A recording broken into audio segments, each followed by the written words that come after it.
Fire burns.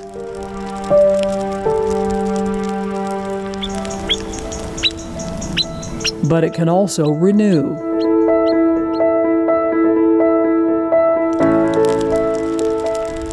Prescribed fire is a tool that recreates natural, low-intensity fire, clearing out readily available vegetation, the fuel that could feed rapidly spreading and devastating wildfires, removing a very real threat to firefighters and communities.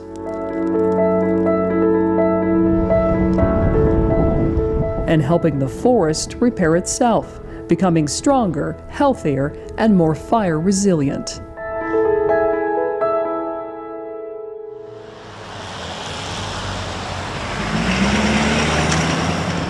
All right, ladies and gentlemen, good morning. Welcome to Turkey Tracks RX. My name is Mike Wicks. We're gonna go ahead and get the briefing started. For these firefighters on this crisp fall morning, the mission is simple. That would encompass 497 acres if we take that today. That is our goal. If it happens, great. If it doesn't happen, that's also great. The goal is to be safe out here.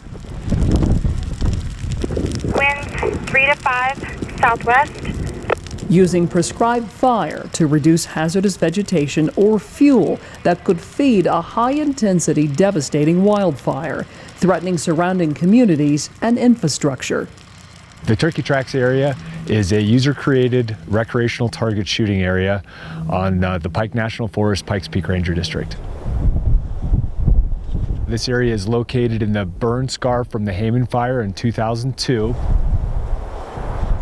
While it's been 2 decades since the Hayman Fire, you only have to look up to see the sobering reminder of what a large-scale wildfire can do to the landscape. It began under the most extreme conditions that we could possibly have. Humidity was about 5%. Winds were very, very strong, 25, 30 miles an hour with gusts much higher. And the fire ran 17 miles in the first day. The Hayman had plenty of fuel, and like dozens of forests and millions of acres all across the West, a century of fire suppression has led to forest overstocking, creating more to burn. If you remove fire from a forest for about a century, like we have been doing, what happens is a lot of regeneration comes in, small trees seed in and they begin to grow. The forest becomes denser and denser with more regeneration and more trees. The fuels, the dead woody fuels and the duff in the litter builds up to the point when we have landscapes for tens of miles in any direction that have a tremendous amount of fuel and very, very overstocked forest, very, very dense forest. And this means that when fires do start and when fires do escape fire suppression efforts, then they have a huge amount of fuel to consume for tens of miles in any direction. Creating breaks in the vegetation takes fuel from a potential wildfire, and even one prescribed burn could be key to protecting lives and property. When the Hayman Fire came through here, it jumped Highway 67 and simply seemed unstoppable until this part of the fire ran up against the edge of a prescribed burn from the year before. It was called the Polhamus prescribed burn. The remarkable thing about that is its effect on the Hayman Fire was that the Hayman Fire, when it hit the edge of that, it pretty much stopped. So one thing we learned from the Hayman Fire study, as well as many other studies throughout the West, is how important prescribed burning is.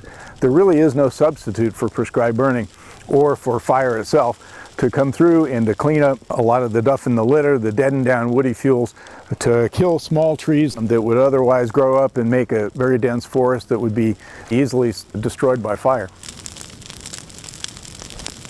Managing the forest means managing risk and recreating natural, low-intensity fire with prescribed fire not only greatly lowers the potential for large-scale wildfire, but it is also literally a prescription for what ails our forests. Clearing out undergrowth, creating open areas, and ultimately more resilient and healthy forests. One thing about these fire-dependent ecosystems that we have in the West is that fire is inevitable. It's going to happen.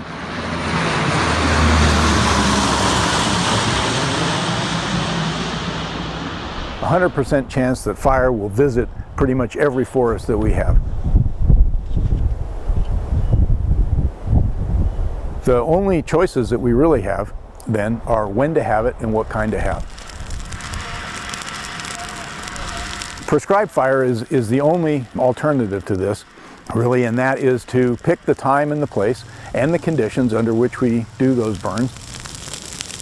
If we don't do those things, the consequence is going to be extreme wildfire. And we already know what that looks like on landscapes here in Colorado. The Hayman Fire, the Cameron Peak Fire, the East Troublesome Fire, all of these fires are burning across landscapes that haven't had fire influences for nearly a century. The overall scope of implementing this prescribed fire is to create a more fire resilient landscape that's going to help to reduce fuel loading, to provide for firefighter safety, and to help protect our communities around us.